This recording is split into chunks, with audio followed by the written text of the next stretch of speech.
I'm glad we finally managed to catch up with each other. Oh my gosh, third time lucky. Yeah, definitely. Yeah, I'm really interested in what we're going to talk about. Slightly nervous myself, but I was like reading your blog post on sort of I can't remember if you called it anti-racism or decolonisation and unschooling. And I've written about both those things. So yeah, so we'll just and I did manage to pull out. Have you read it yet? Yeah. Yes, I have. Yeah. Excellent. Yeah, I did manage to pull that out, which is just one of those books that I've sort of started. Well, I always underline and scribble in books, and I don't know if that's something you approve of or not, but that's what I do. And it's just got to the point where I've just like more of it is underlined than not underlined. It's a bit insane. So somebody else was telling me that that's what she did with Raising Free People, and that she also feels like she needs to read it again. I didn't used to approve of that. In fact, it was very much like, oh, you mustn't turn the pages or anything like that. And I'd be really appalled to find members of my family with books, overturned instead of putting a bookmark in it. But that's been part of my deschooling process, to allow myself to start writing up in books. And I feel really like I'm doing something rebellious anytime I do that. You feel liberated. Well, also I'm remembering so much more of what I read. Actually, that inclination is clearly, it serves me, but I've always felt like I've had to suppress that. So I found that interesting.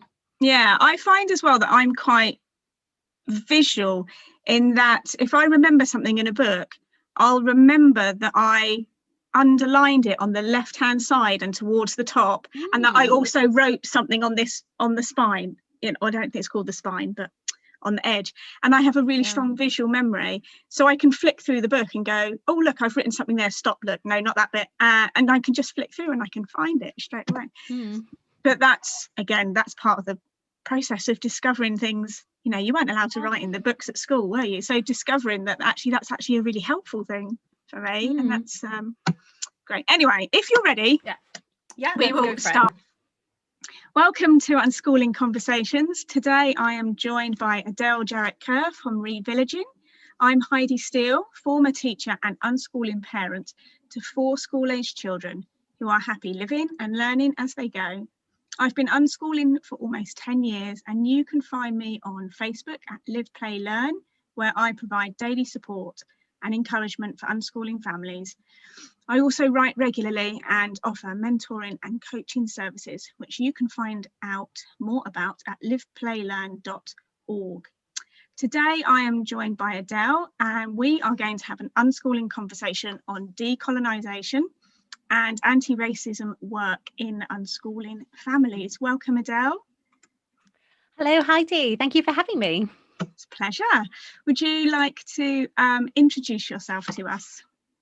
Sure. I'm a writer, and actually before that, I'm an unschooling parent of 3 young people who are 9, almost 7, and 4. And I help to run a small regenerative farm called Soul Farm here in Cornwall. So I guess those are all of the kind of the things that I do. That's sort of the way that we describe ourselves, isn't it?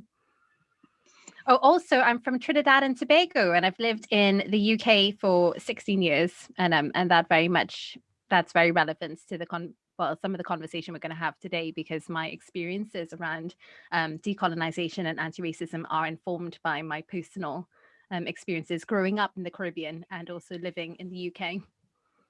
Wow, going from Trinidad to Cornwall, that's quite a geographical move in terms of mileage, but also in terms of demographics, I imagine. Well, it's a big deal. Weather. It's a big deal, because I hadn't heard of Cornwall when, growing up. I think, well, actually, no, that's not true. In King Arthur's Legends, I would have heard of Cornwall, but in no other context. So it did feel a little bit like we were moving to this mythical place when we met in Brighton, and we've just moved kind of further and further west over the time, basically. But it is extreme, the weather, but I also feel like it's a good extreme. Like the Caribbean has very extreme weather as well, so I think maybe I kind of like that. that there's it sort of matches, even though it's the opposite, it sort of matches that for me. I can imagine the farming experience is quite polar opposite as well, although I don't really have any experience of Trinidadian farming, but I can imagine Neither they're do quite I. different. Oh, okay. Yeah, I didn't come from an agricultural family. In fact, I had a very indoors upbringing. So in many respects, my life has been a surprise. Right, so today we are going to talk about decolonisation and anti-racism work in unschooling families. And these, I feel like these are quite big subjects, they're quite emotive subjects, they're quite deep subjects. And I think what we wanted to do here was recognise that even though we as unschooling families are operating outside of a school system which is, I wanted to say widely known, maybe widely known, particularly amongst our listeners, as being part of the colonisation process, that even though we are working and living outside that system, that we still have personal work to do within ourselves, within our families, and within our communities in terms of decolonisation. And, you know, most of us, even though, or most of us as adults, even though we are now unschooling our own children, have been brought up within that school system. And we continue to live in a society that is built largely upon oppression and is built to sort of endlessly perpetuate that oppression. So it's not really, I'm sure you're going to agree with me. I'm hoping you're going to agree with me. It's not really enough to say that we aren't racist, just because we refuse to engage in overtly racist acts, or because we are no longer part of the education system. You know, we need to dig deeper, which is what we're here for, and begin to question how we are actively dismantling this bias system. So I was wondering if you would like to explain how you feel decolonisation and unschooling are linked. Yeah, well, first of all, to say that, yeah, absolutely, we can't just assume that because we regard ourselves as not racist, or I mean, the term that usually is applied to that sort of view is colorblind, the idea that, well, we just see everybody as equal, so we don't need to talk about race. That really isn't enough, because we are growing up in, all of us are living in a racist society, and so children do pick it up. Often we're not aware of that, because if the conversations aren't happening, it's quite easy for us to ignore it. And it might be that it's more comfortable for us to ignore it, because either because we have experienced racial trauma ourselves, racist trauma ourselves, and so we don't want to talk about it with our kids because we are kind of worried about how that will impact on them, or it's too emotive a subject for us, or because we're just worried about how to do it in a way that is going to kind of preserve our children's ability to feel good about themselves, because, you know, regardless, all of us want our children to feel good about themselves, and it's not about feeling that one person is that one person is the baddie and the other person is the victim. Neither of those are positive identities for our young people. All of us have bias, all of us have privilege, and we can only start doing something with our privilege and about our bias if we acknowledge that. So decolonisation through unschooling is unschooling offers a really powerful tool for us to do decolonisation work, because we're stepping away from a school system that perpetuates colonial patterns of controlling people and saying that there is only one way of seeing something, one way of doing something, one way of being, of knowing things, you know, of even speaking, you know, the idea that there is only one proper English, and that colloquial ways of speaking are a problem, or that the written word is more important than the oral tradition, or that a certain way of understanding philosophy or whatever it is the only way. We lose so much when we exclude diversity of opinions, of thoughts, of ways of understanding things by saying that this is the way that it has to be, and any kind of curriculum does that. So unschooling does offer a way for us to say, actually, we're going to give our children an education that really makes sense to them, that really makes sense to the world that they're growing up in, and is specific to them. But it's not really enough to say that we're unschooling and therefore it's going to be decolonizing. We need to be actively unschooling for social justice. We need to be actively unschooling, thinking about the tools that we want to equip our young people with for the world that they're going into. Something I've heard is that people are worried that because we don't want to teach our children, they're worried that how they're going to teach children about racism. But it's not really a sense of teaching, like sitting them down and giving them the single talk, the way that some people think about the sex talk. The sex talk shouldn't be like that either. Like, it should just be ongoing conversations about consent throughout life. And in the same way, we should be having these ongoing conversations about bias and difference and equality and equity from the time our children are tiny. We can be having these conversations in a very matter-of-fact, age-appropriate way with toddlers, and toddlers do notice racial difference. We know this from studies. And so it's important that we are modeling for them acceptance of other people, and also actively talking to them about that, and scaling up those conversations as they get older. So it's about having critical thinking conversations with our young people, when we're reading to them, picking things out, talking to them about what they're seeing on programs, if it's something on YouTube, if it's something on TV, if it's thinking about what's in the books, what toys we're offering them, making sure that we're offering lots of diverse characters, but also diverse characters who are being portrayed in a non-stereotypical way, so in a positive way. And if we do come across stereotypes, challenging that and explaining to them how those stereotypes are linked to people experiencing more racism and what we can do about that. And a big piece of this is that we need to educate ourselves to be able to have these conversations. So we need to learn about the history if we haven't learned it. We need to be educating ourselves about what to do about our own biases, and be actively working on our unconscious bias when it comes up, when we notice it, not just to do with race, to do with all unconscious bias. And so unschooling gives us such a rich opportunity to do that, because we're with our young people.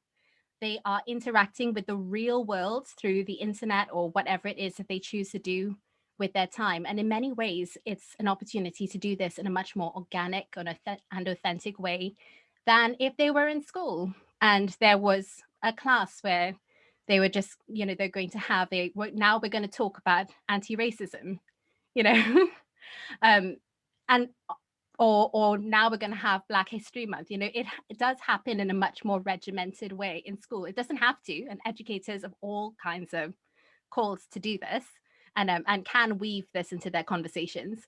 But we have such a powerful opportunity to do it in real time when we're with our young people like this in a very seamless kind of way. But we do need to get past those barriers ourselves first off, where we may feel embarrassed or stressed by it. And part of that is doing the work with ourselves and becoming really secure about how we conceptualize our own heritage and our own identity. And that goes for all of us, whether we're white, Black, brown, whoever. Yeah, I think like one of the things that people ask is about this element of teaching. It's so important. I can't, or I don't want to leave it to chance in my unschooling life. I want to teach my children about anti-racism. And like you say, it's not necessary to do that in an explicit way in terms of providing a curriculum or, you know, joining Black History Month, that actually our living values through our lives are the things that will talk to our children. They're the things that will that they will notice and that they will pick up on, and that is how they will learn. And like the whole thing about having even talking to young children about it. Yeah, so just the other day, my daughter was saying to me, but that's not fair. And she was, you know, why is this character in this book being told they can't do that when their friend is being told they can? And it was a racial issue, you know, and she was able very simply to recognize that wasn't fair. And it gives us a springboard to have a conversation with our children, even when they're really young. And as they get older, I mean, my older two are 12 and 13, you know, they are very aware of world issues and things that are going on a day-to-day basis, usually in their own way, so usually through listening to their favorite YouTubers making commentary on things happening in the world. But they're able to have those conversations, you know, with me and my husband and say, oh, we heard about this, or we heard about that. And again, it's having those conversations and responding to our children when they ask, and, you know, that being in relationship with our children so that we are able to discuss things, like you say, that critical thinking. Well, let's talk about this, let's ask the questions, let's ask why this is happening and who it favors, and maybe a bit of the history behind that, particularly with our older ones. They can begin to take that on board now. But you know, we can talk about, because as you say, like with your, I think it's with your youngest, you're saying, noticing that's unfair, that, you know, that's such simple, age appropriate language that we can be using. And we do not give children enough, well, young people enough credit, basically. We often are afraid of talking about these conversations because we think that they don't notice or that they're not going to understand. And even history, when we're not comfortable enough with talking about history. And I think that is something that's come out of our schooling, you know, that we have been taught that history is something that's very complicated and it's about learning these facts to pass an exam. And so when we're confronted with maybe talking about history that we're not familiar with or we're uncomfortable with, it's even harder for us to then find ways to weave that in. So that's where it's important for us to look for books that are age appropriate, that can probably help us to get the language ourselves to be able to talk with younger ones. You mentioned not being explicit, and I agree with you, like not in terms of not feeling that you've got to sit down and have a specific sort of lesson plan or something. But I do think it's really important to highlight that it does need to be explicit in the sense of we don't shy away from these conversations or feel that we need to water them down or whitewash history, or, you know, any of the things that we kind of do. I've done stuff like this as well. I was thinking today about like some stuff that I really wish that I could go back and change. Like one is that when my children were younger, I realize now that I really struggled with the fact that they're growing up in a white majority country and worrying about whether they were going to have a good sense of themselves, but also particularly with my eldest and now my youngest, they're a lot lighter skinned than I am. And they are potentially, particularly if I'm not around, white presenting, especially my youngest because she has blonde hair and gray eyes. And so actually I found it really difficult to kind of wrap my head around how to parent with that difference.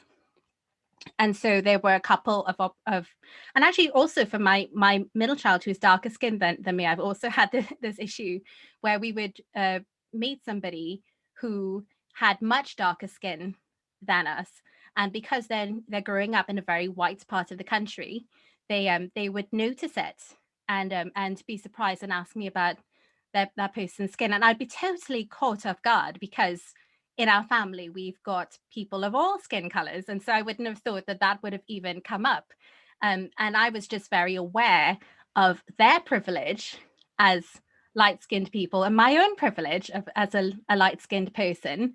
And also, but the added thing of them having a white parent as well, and just feeling like, oh, I've got to say something in this situation and I'm feeling really awkward. And how would that person feel? And also remembering all the times when white children have asked me why my skin is so dark, and it can be very difficult in that situation to know what to say. So it is helpful to think through beforehand some of these issues so that we can approach that with a lot less emotion, and also to just always remember to slow down when we're responding to a young person, and that it's often better to ask them questions first, like, why do you say that, depending on what it is. But I've had situations where I have responded sort of out of my own kind of panic, and although that what I said was probably okay, particularly because the other person perceived, looked at me and saw another person of color, that it probably did go down okay. I have realized that I really need to take emotion out of it so that they don't get the message that something is wrong or alarming, and particularly because they are people of color, that they need to feel good about the skin that they're in as well, and their own ancestry as well. So for all of us, this is an important thing to sort of think about. But it's important in that for us to also have the conversation, which we have had in times since when things have come up. And actually, it's more that one of my kids is starting to get those questions from other children about why her skin is so dark. And we have to have those conversations about actually about colorism, and about how that is related to racism, and how you can't really talk about race and racism without recognizing that they're social constructs. They're real in the sense that racism is a real thing that we experience, but they are not real in the biological sense. We are all Africans, and so we need to talk about kind of at the level that they can understand, which obviously is very different when you're talking about, like, my eldest is almost 10, my youngest is going to be 5 this year. So it's very, very different conversations that are being pitched at different levels.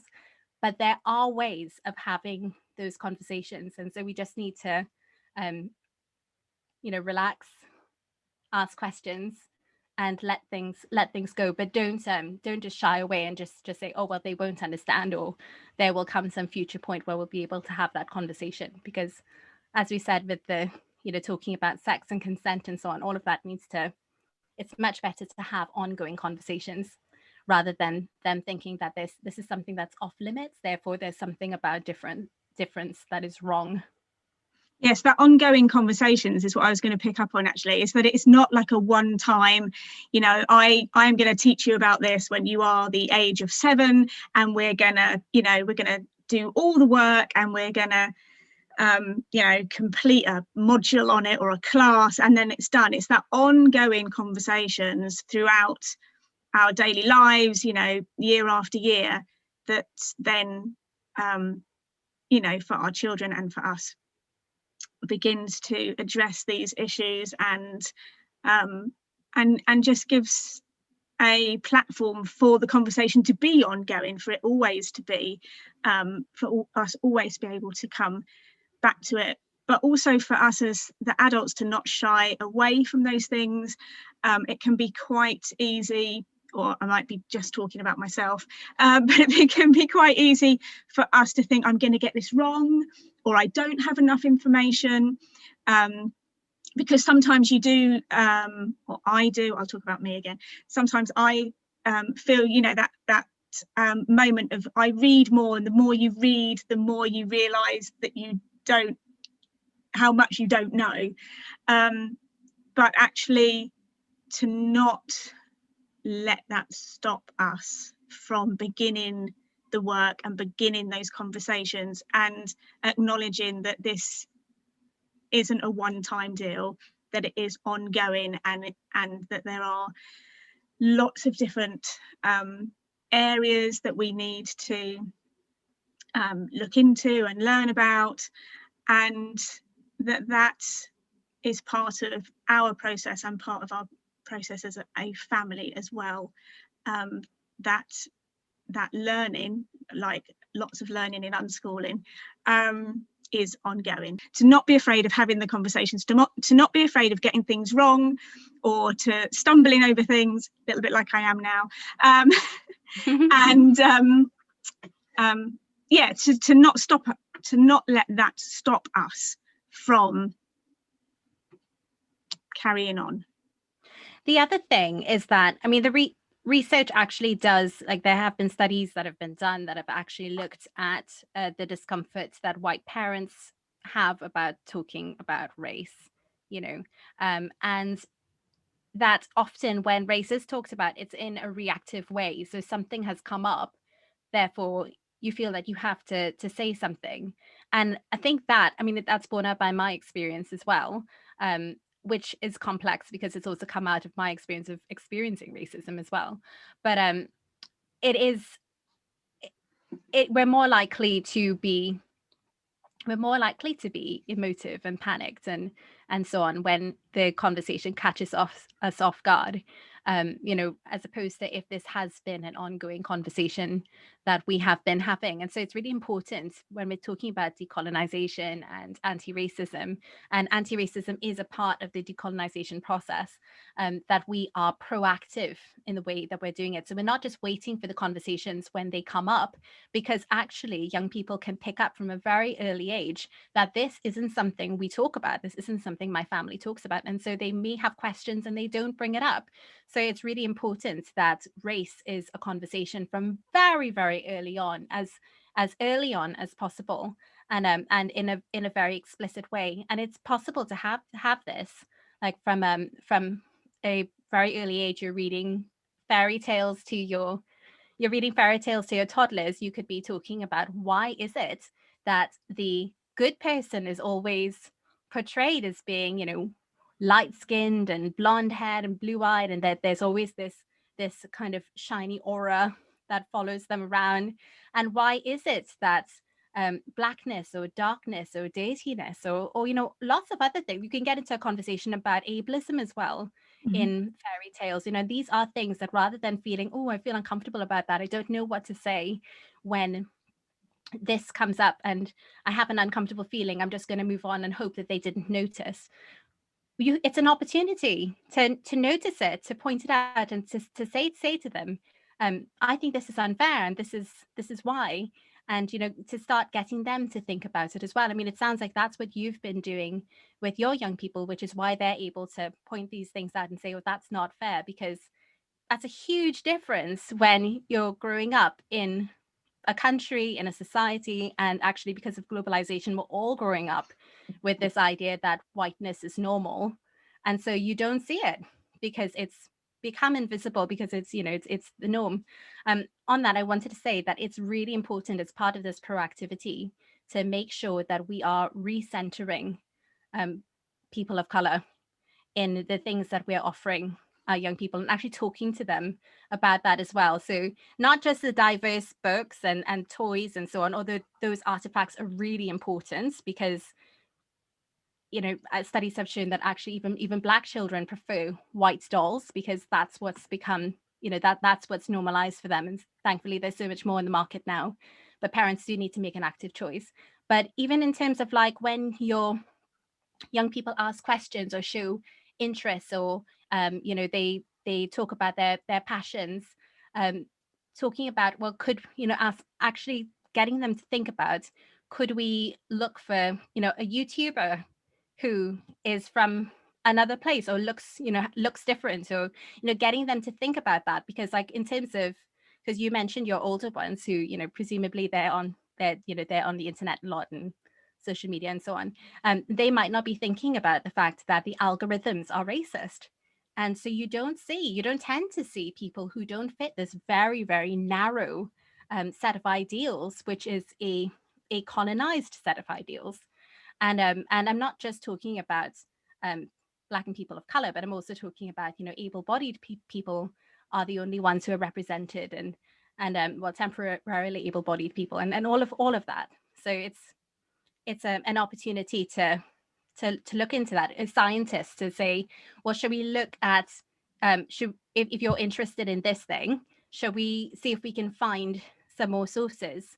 Like I've been talking to, or when we discover something for ourselves. So I've been talking to my young people about how I have discovered that Thomas Edison didn't come up with all of that on his own, but actually some of his people who'd worked on his inventions were Black people, and you know, and or like in the farming industry, which is the industry that I work in, realizing that it didn't start with white permaculturalists, but actually a lot of the things that are used came from African indigenous farmers, or came from First Nations people, or African Americans, or people on the Indian subcontinent, and realizing that actually, you know, it's been taken from all these places and then repackaged in a very palatable, marketable way by these powerful white men. And so I came across that and was able to kind of talk to them about that, you know, in so much as, you know, I could go off on one, they wouldn't be interested, but in as few words as possible. And we, you know, notice where that happens. And so sometimes you have to do a little bit of digging around. And again, it's not like, you know, you're creating a lesson plan, but if something comes up, there's always an opportunity to think a little bit more critically. Like if you are watching horrible histories, to kind of talk about, how do you think the other side saw that event? You know, there are always ways that we can be doing this. And the goal is to just recognize that everybody has humanity, and that it's the way that things are often presented are from a white centric perspective.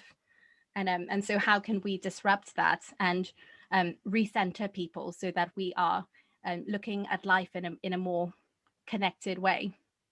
Yeah, that's really interesting, because that's exactly what my next point really was going to be, that it's not just about the conversations, it's about expanding our children and our own experience, and diversifying the connections we're making, you know, those physical connections with people in our community, if that's possible, and if it's not possible, maybe traveling a little bit further, and you know, going, I mean, a little bit like yourself, I live in rural England. You know, it is yeah, it's white middle class England. I live in a relatively small village, and we've been here for almost 3 years, and I think it would be safe to say that I have not seen a person of colour in my village. I might be wrong, I might just not have come across them yet. You know, so sometimes we might have to actually make a concerted effort to go to a city and to just be part of a broader cultural experience. But also, like you were saying, in our children's interests, in our own interests, being aware of you know, what's being represented in books. We predominantly live in a world where everything is presented to us whitewashed, you know, from the point of view of normally white, normally male experiences or narratives, and to be able to actually, you know, to step outside of that takes a concerted effort, and we have to make that concerted effort. So my children might be interested in musicians, you know, broadening our search in musicians, or a particular genre of music even, and just broadening our search as we're helping them to discover more about that style, or whatever it is, you know, an artist or a scientist, like you were saying. It can be anything, but just making that concerted effort to look outside of what we are being presented as the norm, or, like you say, algorithms. You know, it never occurred to me, for example, that when I search for things on Pinterest, whenever whatever comes up in the search results is all, it's very visual, isn't it, Pinterest? It's very visual. And everything is white. Everything is white. And it never, like, I until, and this was within the last 6 months maybe, so that somebody pointed this out to me, and I was like, wow, it never even occurred to me that I don't know, that happens, because I'm so used to seeing white faces everywhere, and that represents me, so I don't openly question it. So for us to take a step back and say, what am I being told? What am I being presented with? And how can I broaden and access a different narrative, a different viewpoint, a different visual, for myself and also for my children? And it takes effort, because it's not the thing that's being fed to us. So it takes effort, takes a little bit more time and a little bit more thinking outside the box about how we're going to address this, and how we're going to search for these new things, and what we are going to write in our search engine when we're looking for things, and who we're going to ask and how we're going to ask them. So is there any more maybe any more ideas about how we can do that in our families? Yeah, I think that piece on thinking out of the box is a really important one. It's something that I talk about because I do anti-racism workshops, and it's something that I talk about in terms of when people are looking at how they make sure that they have people of color at every level of leadership. And sometimes that might mean that they need to approach things in a less conventional way.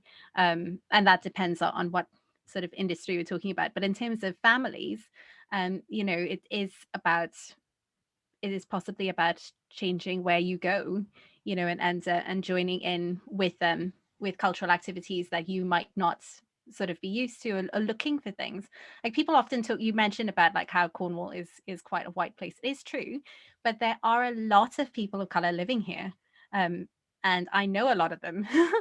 And it's not like we've got some magnets where we're just able to attract each other, but it's really important to me to connect with people who are not just white, because it's really important for my children's cultural identity to see that they're not always the odd ones out, but also to recognize that difference is great, and that people are all like, when there's nothing about our race that makes us inherently different, because race is socially constructed, and we need to get beyond the stereotypes, and we can only do that if we meet people, and if we're having active conversations, as we said before, about stereotypes. And also even just like making sure to smile if you do come across somebody, to smile at them, to strike up a conversation, to show an interest in them. If you're like, if you feel uncomfortable with difference and therefore decide not to talk to someone, that's something that your young people can pick up as well. And also, like, if you make a mistake when you're talking to somebody who you meet, to model for them how we recover from things, rather than making a huge deal about it, or just ignoring the issue. I've had a lot of instances since moving to Cornwall. Actually, I had this in Bristol as well, where I would be confused with somebody who looked nothing like me, like not even in terms of racial features look anything like me, but because we were both non-white, we were sort of put together or confused with each other. Or I'd have children who looked nothing like me, who people thought were mine, and when I'd point this out, people would really panic and either just dismiss the issue and say that I was being oversensitive for even pointing it out, or that it was never in an accusatory way, or would just be too sorry about it. So modeling that kind of interpersonal skills when we get the opportunity, that's a really important thing for us to do as well. And we can't really do that unless we get comfortable talking about race and get beyond our unconscious bias.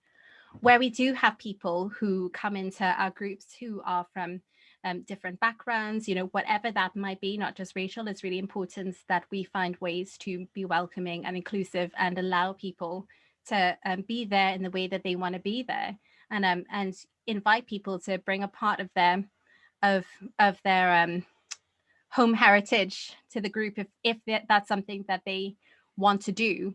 Not to kind of put a spotlight on somebody, but to just be very welcoming, because it can be hard to know how much you can feel as if there are things about you that are not welcome here. I need to kind of erase my differences as much as possible in order to be here. So it's really important that we go the extra mile to kind of welcome everybody, and not approach people in a colorblind way where we pretend that there is no difference.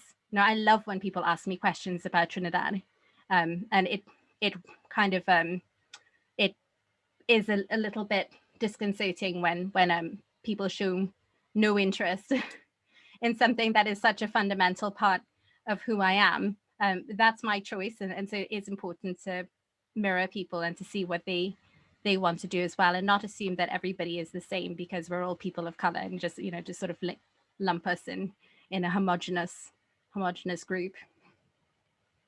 So the idea of us discovering more about cultural activities, I was going to say embracing cultural activities, but I didn't want it. I don't mean us embracing other people's culture, but seeing other people's culture as a whole is really important, because quite often children can do things. So the examples I've given, particularly, my child will spot something in a book and say that's unfair. So or my older children might know something that's going on in the news and ask about that. And quite often in those examples, we have these polar opposites in which the white person is being treated fairly or is being treated as superior to somebody of colour.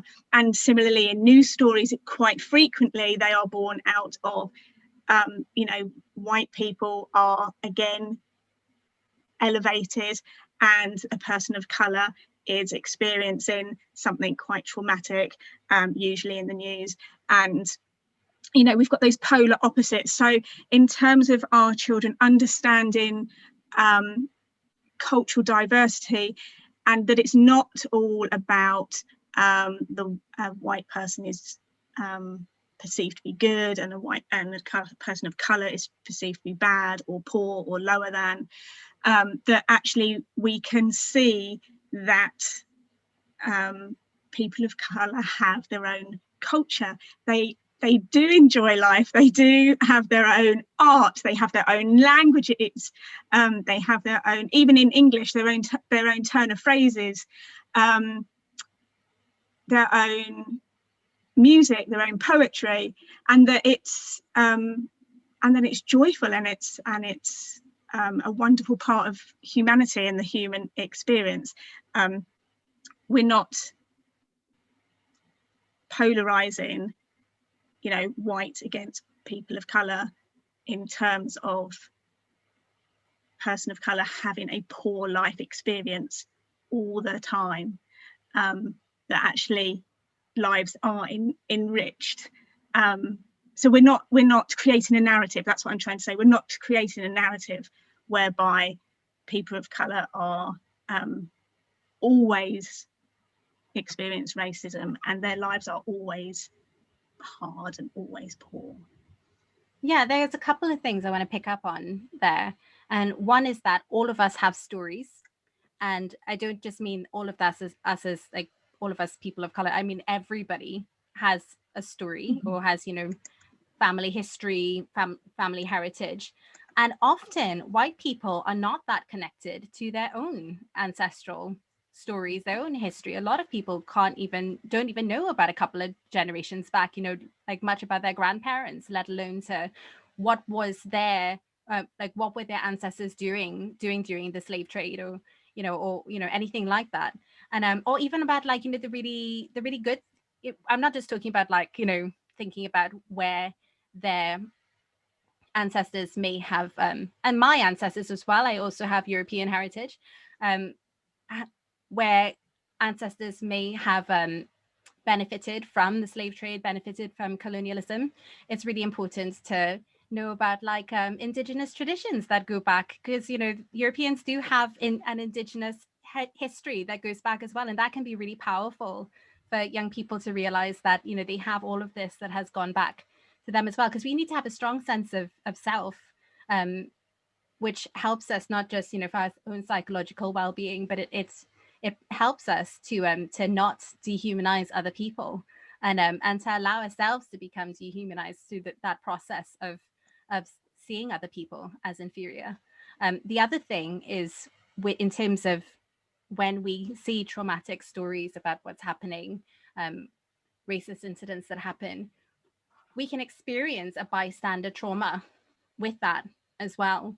And it's like anything that comes up, you know, when the climate crisis is on the news, that can be something that can be very much internalized by young people, and it's really important for them to know about what good is happening and what people are doing that is good. And so in the same way, racism, it's really important for them to know about what good is happening as well, and looking at history to know that there have always been allies who have stood with the oppressed, and that it's not just that history going back is always I want to say black and white, but it doesn't feel like it really works in that sentence, but I think you know what I mean. That history is complex, and our family stories are complex, and real life situations are like that as well. And that's why it can be so difficult to have these conversations, because they're not like very simple, but we do need to find a way to speak about them very matter of factly, and that can take a lot, but really it just takes practice, and it gets easier like anything else. It's like if you're not comfortable using sort of biological terms for body parts, you know, it can take getting used to, but you can do it, and then eventually it does become comfortable. Yeah, I was just thinking about how you know, there we are talking, or there I was talking about cultural activities, and in the back of my mind I'm thinking, but you still can't use it as a homogenous term. You can't say, you know, this style of music belongs to, you know, the whole of Uganda, for example, you know, because it's not that simple, or that this, you know, because you're from Trinidad, you have had this experience along with every other person that's from Trinidad. You can't say that, because people still have their own personal experiences and their own personal history with the connections that they've made, you know, with their family and with their country and with their culture. So whilst we're talking about, you know, broadening how we look at music, for example, or art or poetry, I keep going back to the arts really, don't I? Or sciences, you still can't lump everybody together and say that's everybody's experience. It's also important to know that it's not, these histories and these cultures are not so separate, but to understand the story of Black and brown people within the story of Britain.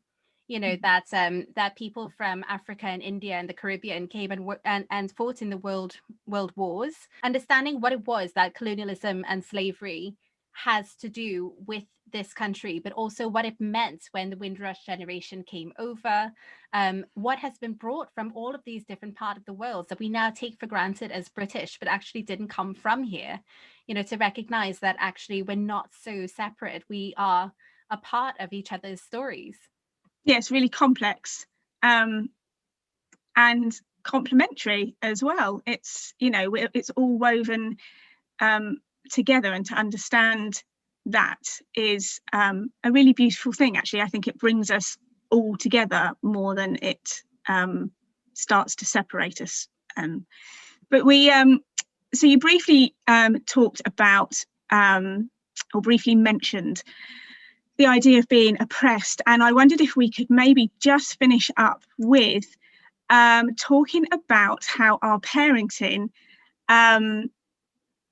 is addressing this idea of decolonisation, because questioning the power dynamics inside our parenting is really, I think, connected to how we choose not to replicate the idea of oppression and superiority over our children, and in our parenting, in our unschooling lives, start to pick that apart and give our children a different experience of being a child, really, and being part of our family. Yeah, childism is, in my opinion, it's not talked about enough because it is the last unrecognized oppression. But childism is the root, or adultism is the root of all oppressions. We oppress others because there is something that doesn't feel right in ourselves. It's similar to the cultural thing we were talking about. Like I don't think we touched on cultural appropriation, but cultural appropriation happens because we don't have a good sense of our own culture. And similarly, because we have had things taken from us, it is normalized for us to take things from other people. And I think it's really pointless to have a conversation about power and how that works with somebody who you're removing power from, or somebody whose power you're not acknowledging. So you can go so far with it, but only so far if you're going to maintain those power dynamics of adults over young people. And also because we are raising people in a society that um, doesn't recognize young people's power. And when I say young people, I mean children, I mean teenagers, I mean everybody. But I think it's really good to start calling them young people because the word child does carry a lot of baggage in our culture. We use child as an insult, actually, say somebody's acting like a child, and it's almost like you don't become a real person until you're an adult. So that's the way in which I'm using it. But we because we're raising young people in a society that doesn't recognize their power, and we're actively, hopefully, having conversations with them about saying, I realize that I messed up there at times when we do mess up, and I want to have this kind of relationship with you. I don't want to have power over you. It gives us the language to be able to talk to them about where else power functions. And within that, it's really important for all of us to know that we have privilege and we have power. And that's not a dirty word, and a lot of people are frightened of the word privilege because it sort of feels as if like you're being marked out as a bad person. All of us have privilege. If we look through all of the different categories that we could possibly have privilege in, we'll find it. Like I have privilege as a light-skinned person, as somebody who has a master's degree, as somebody who's living in a first world country, somebody who is non-disabled. There's a lot of ways that you can look at it, and it's helpful to just know that these are not things that make me a bad person, but they're things that are important for me to acknowledge so that I can see how power is operating in the places that I'm in, and for people who are in the target groups, the targeted groups in those situations. So somebody who is disabled or is a person of color or is transgender or whatever that will be. There may be situations where we are deferring to somebody else's authority or giving up some of our power, not because like somebody else is right and because we're wrong, but because we have been socialized to question ourselves. This is something that Akilah S. Richards talks about in Raising Free People, that the decolonization work, yes, you're showing it on the camera, the decolonization work that Black and people of color need to do is to free ourselves and to realize that we are allowed to speak, and we don't always need to defer to a white opinion or a white norm or a white education system, but that we can look to ourselves and we can look to our own ancestries and our own heritage, and find good things, find wise things. But it's also something for all of us to do. And for a lot of us, you know, even if we haven't experienced racism and that hasn't been the process by which we've lost that knowing through the way that we were discriminated against as children. And so we need to recover that as well. And colonialism, the colonial pattern of the way that we decenter children and don't hold them as equal to adults. I mean, I'm not saying that all indigenous cultures see it as that there is no hierarchy, but hierarchy is understood in a very, very different way generally. And that has been under the Western paradigm, children have been treated as almost not human, you know, which feels extreme. But if we stop and really think about what happens to children in schools, what happens to children in a lot of homes, we are often not treating them as if they're allowed to have opinions, allowed to have feelings, you know, particularly feelings that are difficult for us to deal with, inconvenient for us to deal with. And all of that takes a toll on young people, and it makes all of us more likely to go along with perpetuating those patterns as adults, of denying our own feelings and opinions, denying other people's and opinions, seeing a certain type of person as being somebody who has the right to speak, or somebody who has the right to exercise power. It's just that if you have other layers on top of that, you know, whether it's ableism or racism or any other kind of ism, then that's going to impact that even more. Sexism, that's going to impact that even more. So yes, a white man may experience imposter syndrome, but that's a very different thing for a Black woman of color, you know, and it's really important for us to be aware of that in terms of how we express ourselves, but then and how we make decisions for ourselves and learn to trust ourselves. But it's also important for us to recognize that for others in the room as well, and to think about, am I making sure that everybody has the opportunity to speak here? Am I prioritizing one voice? Am I choosing a certain kind of person? You know, am I not expecting that person to be able to contribute here because I'm stereotyping them in some way? It's a process that we all just need to keep doing, and it does come out of that first ism that we've all experienced, in my opinion, where we were dehumanized.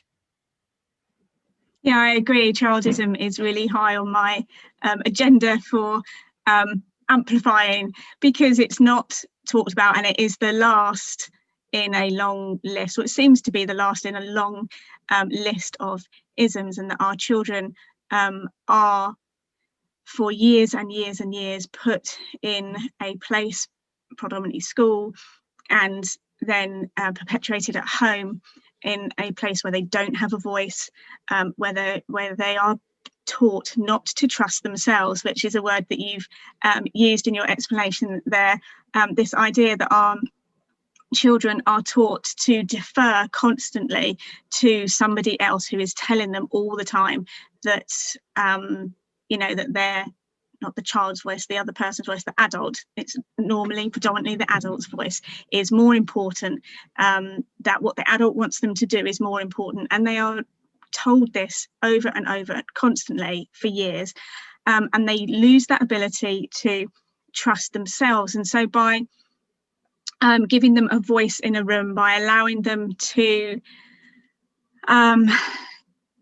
find out what their interests are, for example, or just ask their own questions, to spend time doing the things they want to spend time exploring, we are giving them an opportunity to fully understand themselves and to trust themselves. And this is something that, again, I'm going to show the book again. It's something, again, that Akila talks about in her book, Raising Free People, this idea of trust, because then as we grow up into adulthood, we have that confidence to be fully ourselves and to advocate for ourselves, because we have lived in a culture, a family culture and a community culture, whereby those things have been valued and we have been repeatedly told are important for years and years and years. So hopefully they grow up into adults who recognise their own voice and are able to advocate for themselves and trust their own being. Well, I'm just going to say one more thing, which is that it's really important that as we are trying to, because all of us have power, our children have power, it's just whether we are going to remove the power from them. What are we doing with our own power? But as we have these conversations and we allow them to be, it is also important to for that to go hand in hand with talking with them about places where they have privilege, because they are going to be in spaces where they have privilege because there's somebody else who is different, and that goes for all of us. It's important for children who are light skinned to know that anti-blackness is a thing, and to make sure that they are not using their privilege in ways that exclude other people. So it's a complex thing. We do want to make sure that we're giving our children freedom, but we also want to make sure that in doing that, we're not then kind of just leaving them to it. So it is that thing, because I think a lot of people get the idea with unschooling that it is about like kind of just letting kids just get on with it, but it's so much about being in the space with them and nurturing the relationships, and because that's not helping them either. Like, I just feel that if we raise children and don't address racism with them, that we're just doing them a massive disservice. Not just the people who they meet a disservice, but we're doing them a massive disservice. They're not getting an opportunity to grow up being as human as they could be. This conversation has been amazing, and it has I've learned stuff, and I'm gonna take stuff away from this conversation about how I can better help my children better understand what's going on, how I can just educate myself more. The last thing that you were just talking about there, about being conscious of how our children show up in spaces, and how we help our children to navigate, everybody's place in the room, and opening that up so that our children understand how to invite others into that space, because my children do have a lot of privilege. As do I'm mine. gonna definitely but I haven't ever thought about that explicitly before, so that is definitely going to be my sort of takeaway from this conversation. I'm hoping that people will have found that really helpful, because I know that I did. I think that's what I'm trying to say. Taking the time to allow ourselves to question how we are actively addressing anti-racism in our homes, and building stronger relationships with our children fundamentally, but with our communities as well. So can I just suggest a book, because we've talked about one excellent absolutely. book, but this is a book that I think is just so amazing for approaching these topics and thinking about them in an age appropriate way. It's Wish We Knew What to Say.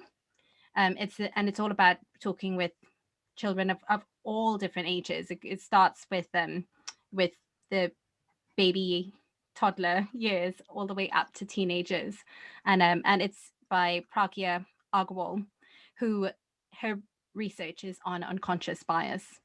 So, and she is very generous in talking about her own experience as an Indian woman living in the UK, and raising children who are biracial. Her husband is white, so she has lots to talk about raising mixed race children as well, which is really helpful. And it's for people of all backgrounds, whether you're white, black, or brown. It's a really, really helpful book. I think it's probably the most useful thing that I've read so far, in terms of just really breaking it down into the simple things and trying to understand for yourself what your reaction might be in this situation. Because I think often we just feel uncomfortable and we can't really work out why. And so it can be helpful when somebody is able to break that down for us. Fabulous. I've written it down, and I will put that in the show notes as well, so that people can have a direct link to that. Thank you ever so much for joining me. It's been brilliant. People can join me in the next episode of Unschooling Conversations, where I will be talking to Peter Gray, and I will be Amazing. talking. I know. Sorry, let's calm down. I will be talking to Peter Gray, and we will be talking about play, because I like talking about play. That's central to what I do. And we will be talking about how parents can create an environment where children feel confident and able to play, and how children develop naturally without the intervention of school.